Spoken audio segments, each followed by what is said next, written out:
Hey, let's talk about a firefighter's gear. How much does all that stuff weigh, and how can that affect our work capacity on the fire ground?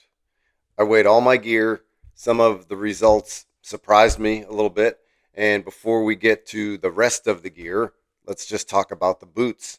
My fire boots weigh 3.5 pounds each. I weighed them 3 times. I thought they would weigh about 2 pounds each. They're definitely heavier than I thought.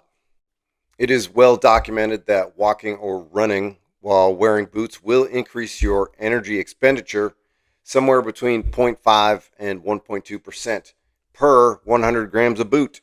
So if my boots weigh 3.5 pounds each, that is 3,175 grams total. A little bit of math tells me that 3,175 grams of boots will increase my energy expenditure when I walk or run with these boots by somewhere between 15.9 and 38.1%. That does seem high, but then I thought if I was running a 5K with turnout boots on, could that be 15 to 38% harder? Sure. And looking at it in that way seems more reasonable. Our boots don't make it necessarily harder to force a door or to cut a hole in a roof, but specific to walking or running, heavy boots require a lot more energy expenditure. Okay, so how about turnouts, boots, gloves, and helmet? All of that weighs 26.8 pounds.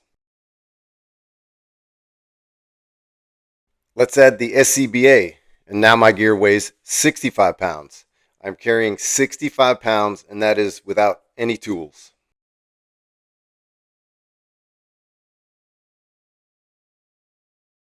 I always carry the pig in a scabbard that weighs 10 pounds, so now my gear weighs 75 pounds.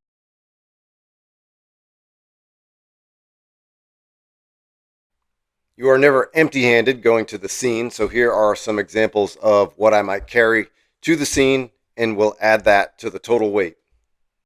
PPE, SCBA, plus the pig and the long irons, all that together weighs 91 pounds.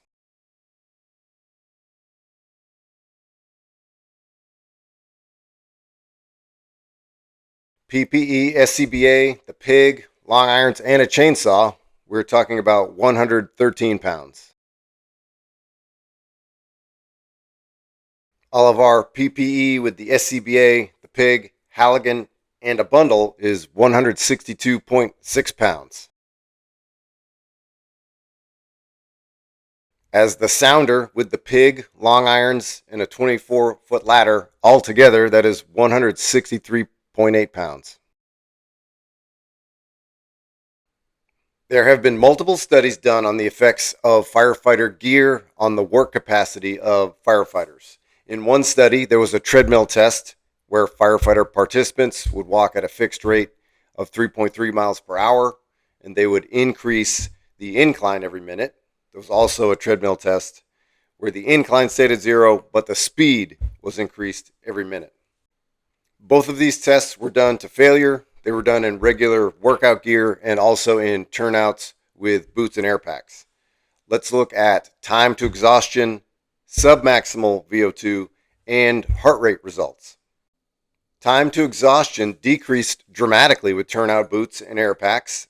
On average, the incline test went from 21 minutes to exhaustion with workout gear to 13.9 minutes with turnouts, boots, and air packs. The treadmill test, where the speed increases every minute, showed a huge decrease in the time that the participants could stay on the treadmill, going from 18.2 minutes in workout gear to 7.3 minutes in turnouts, boots, and air packs.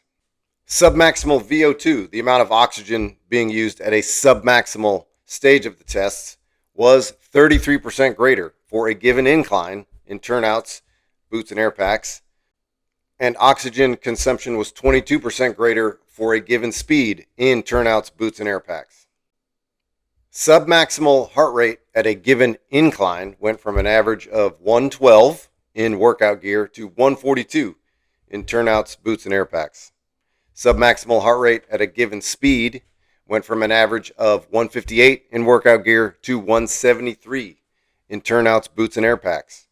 What is the conclusion? Well, our work capacity is clearly and significantly affected and reduced by our turnouts, SCBA, and boots. It may seem obvious, but I think this information reinforces how important conditioning is for us, how important it is for us to push ourselves toward the highest level of fitness that we can, because no matter how good our conditioning is, that level is immediately affected, immediately reduced by our gear. The requirement for us to carry around an additional 65 pounds to work with an additional 65 pounds, not even including hand tools, saws, ladders, etc., is a reminder of the importance of strength and conditioning and anaerobic conditioning. Unweighted exercise is fine as part of your training, but we don't do anything on the fireground that is unweighted. If all of your exercise is done with just your body weight, you are not fully preparing yourself for the work of the fireground. We wear heavy gear and we use heavy tools. Strength training and anaerobic conditioning that involves resistance are both vital for firefighters. So, respectfully, of course, get your ass to the gym. Train hard and train smart, and I'll see you next time.